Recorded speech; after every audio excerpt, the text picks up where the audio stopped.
जैसा कि इसके पहले की वीडियो में हमने कपाल तीर्थ, ब्रह्म तीर्थ और वसुधारा तीर्थ की महिमा के बारे में बताया था। आज उसके दूसरे भाग में पंच तीर्थ, सोम तीर्थ, द्वादशादित्य तीर्थ, चतुस्तोत्र तीर्थ, सत्यपद तीर्थ तथा नर नारायण श्रम की महिमा के बारे में जानेंगे। आप लोग ध्यान से सुनिए और इस पुण्य फल के भागी बनिए। वसुधारा तीर्थ के नैऋत्य कोण में 5 धाराएं गिरती हैं। उनके द्रव रूप में 5 तीर्थ जानने चाहिए, जिनके नाम इस प्रकार हैं: प्रभास, पुष्कर, गया, नैमिष और कुरुक्षेत्र। उनमें विधि पूर्वक स्नान और नित्य कर्म करके पवित्र हुआ मनुष्य उन तीर्थों का फल पाता है और अंत में परम पद को प्राप्त होता है। उन तीर्थों में भगवान विष्णु की पूजा करके मानव इस लोक में बहुत सुख भोगता है और अंत में विष्णु का सालोक्य प्राप्त करता है। इसके बाद सोमकुंड नामक निर्मल तीर्थ है, जहाँ चंद्रमा ने तपस्या की थी। पूर्व काल में अत्रि कुमार चंद्रमा जब युवावस्था को प्राप्त हुए, तब उन्होंने गंधर्वों से स्वर्गवासियों के सुख की बार बार प्रशंसा सुनकर अपने पिता से पूछा कि पिताजी, स्वर्गीय सुख कैसे मिलता है? इस पर अत्रि ने कहा, बेटा, तपस्या, यम और नियमों के द्वारा भगवान विष्णु की आराधना की जाए तो साधु पुरुषों के लिए इहलोक और परलोक कौन सी दुर्लभ वस्तु है। तदंतर नारद जी से यह सुनकर कि बद्री क्षेत्र अत्यंत निर्मल है, वे अपने पिता को प्रणाम करके उत्तर दिशा को गए। बद्री तीर्थ में पहुंचकर उन्होंने पवित्र फलों से भगवान विष्णु का पूजन किया और परम उत्तम अष्टाक्षर ओम नमो नारायणाय मंत्र का जाप प्रारंभ किया। बहुत सालों तक तपस्या करने के बाद भगवान विष्णु प्रसन्न होकर नारद जी से बोले, सुब्रत, कोई वर मांगो। तब चंद्रमा ने उठकर बार बार प्रणाम करके कहा, हे भगवान, मैं आपके प्रसाद से ग्रह, नक्षत्र, तारा, औषधि वर्ग तथा संपूर्ण ब्राह्मणों का राजा होना चाहता हूँ। इस पर भगवान विष्णु ने कहा कि वत्स, तुमने बहुत ही दुर्लभ चीज़ मांगी है, फिर भी मैं तुम्हें वरदान देता हूँ। तथास्तु, अर्थात ऐसा ही होगा। अब संपूर्ण देवताओं ने आकर राजा सोम का विधि पूर्वक अभिषेक किया। उसके बाद वे उज्ज्वल रथ के द्वारा स्वर्ग को चले गए। तब से वह तीर्थ सोमकुंड के नाम से प्रसिद्ध हुआ, जिसके दर्शन मात्र से मनुष्य निष्पाप हो जाता है। उसमें आचमन करने से निंदित मनुष्य भी चंद्रलोक को चले जाते हैं और वहाँ विधि पूर्वक स्नान करके देवताओं तथा पितरों को तर्पण करने वाला पुरुष चंद्रलोक को भेद कर विष्णु लोक को प्राप्त हो जाता है। वहाँ 3 रात तक भगवान विष्णु की पूजा करके जप करने वाला पुरुष विशेष रूप से मंत्र सिद्धि की प्राप्ति करता है। मनुष्य मन, वाणी और क्रिया द्वारा जो पाप करता है, वह सब वहाँ सोमकुंड के दर्शन से नष्ट हो जाते हैं। वहाँ से आगे द्वादश आदित्य नामक तीर्थ है, जहाँ तपस्या करके कश्यप जी के पुत्र सूर्य जी की पदवी प्राप्त की थी। वहाँ प्रत्येक रविवार को सप्तमी तिथि में अथवा संक्रांति के अवसर पर विधि पूर्वक स्नान करने मात्र से मनुष्य 7 जन्मों के पाप से मुक्त हो जाता है। महान रोग से पीड़ित मनुष्य यदि वहाँ स्नान करके जल पीकर पवित्र हो जाता है तो शीघ्र रोगों से मुक्ति पा जाता है।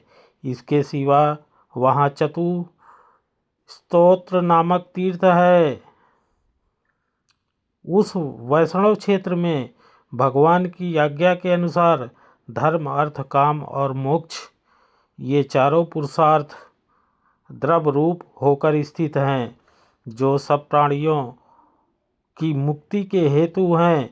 पूर्व आदि दिशाओं में क्रमशः उनकी स्थिति है, अर्थात पूर्व में धर्म, दक्षिण में अर्थ, पश्चिम में काम और उत्तर में मोक्ष नामक स्रोत हैं। ये धर्म प्रधान पुरुषों की भांति मूर्तिमान होकर स्थित हैं, जो क्रमशः विद्यमान उन चारों तीर्थों का सेवन करते हैं, वे सदैव प्रसन्नता प्राप्त करते हैं और पूर्वोपार्जित पुण्य पुंज के प्रभाव से श्रेष्ठ जन्म पाकर जो मनुष्य साधन में प्रवृत्त होते हैं, वे उन चारों पुरुषार्थों को देखते हैं, और जो ग्राम्य वधुओं के क्रीड़ा मृग विषयों के भोग में आसक्त हैं, वे उन पुरुषार्थों का दर्शन नहीं कर पाते हैं। उसके बाद सत्यपद नामक तीर्थ है, जो त्रिकोणाकार कुंड के रूप में विद्यमान है। वह सब पापों को नाश करने वाला है। एकादशी तिथि को उस पावन तीर्थ में साक्षात भगवान विष्णु पधारते हैं। तत्पश्चात ऋषि मुनि तपस्वी इस कुंड में स्नान करने के लिए आते हैं। उस तीर्थ के दर्शन से बड़े बड़े पातक भाग जाते हैं। उसमें स्नान करके बुद्धिमान पुरुष सत्यलोक को प्राप्त होता है और वहाँ उसका मोक्ष हो जाता है। जो वहाँ एक दिन और एक रात उपवास करके भगवान जनार्दन की यथाशक्ति पूजन करता है, वह जीवन मुक्ति का भागी होता है। त्रिकोण आकृति से सुशोभित सत्यपद तीर्थ और सब पापों से मुक्ति चाहने वाले पुरुषों के द्वारा प्रयत्नपूर्वक दर्शन करने योग्य है। वहाँ जप तप, हरि स्तोत्र, पूजा, स्तुति और प्रणाम करने वाले पुरुषों की महिमा का वर्णन भगवान ब्रह्मा जी भी नहीं कर सकते हैं। तदंतर अत्यंत निर्मल भगवान नर नारायण का आश्रम है। वहाँ का स्वच्छ जल दो प्रकार का दिखाई देता है। उन दोनों जलों के सेवन से उन दोनों नर और नारायण के प्रति प्रीति होती है। यह निश्चय किया गया है कि वहाँ स्नान और यत्नपूर्वक भगवान का पूजन करने से मनुष्य तत्काल सब पापों से मुक्त हो जाता है। धर्म की पत्नी मूर्ति से भगवान का नर और नारायण के रूप में अवतार हुआ है। वे दोनों माता पिता की आज्ञा लेकर तपस्या के लिए गए और नर नारायण नाम वाले दोनों पर्वतों के बीच तपस्या की साक्षात मूर्ति के समान स्थित हो गए। उस तीर्थ में स्नान करके भगवान विष्णु का पूजन करने से मनुष्य नर से नारायण हो जाता है। वहाँ प्राणियों का कल्याण करने वाले साक्षात भगवान नारायण तपोमूर्ति होकर स्थित हैं। वहाँ वायु श्री लक्ष्मीपति के चरणार बिंदुओं से प्राप्त होने वाली सुगंधित हवाएं बहती रहती हैं, जिसका स्पर्श होने से कलियुग के पाप से आतुर हुए मनुष्यों का पाप नष्ट हो जाता है। उस तीर्थ में जाकर मनुष्यों की बुद्धि ब्रह्म पदार्थों को नहीं देखती।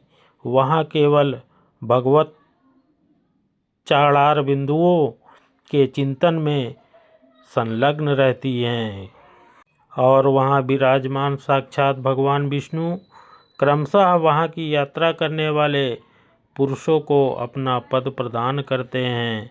उस नारायण गिरी पर सब पापों का नष्ट करने वाले बहुत से तीर्थ हैं जिन्हें मैं जानता हूँ, साधारण मनुष्य नहीं जानते। उसके दक्षिण भाग में जगदीश्वर विष्णु के अस्त्र विद्यमान हैं, जिनके दर्शन से मनुष्य अस्त्र शस्त्रों के भय का भागी नहीं होता। जो एकाग्रचित होकर भक्तिपूर्वक इस महात्म्य को सुनता अथवा सुनाता है, वह सब पापों से मुक्त होकर भगवान विष्णु के लोक को प्राप्त करता है।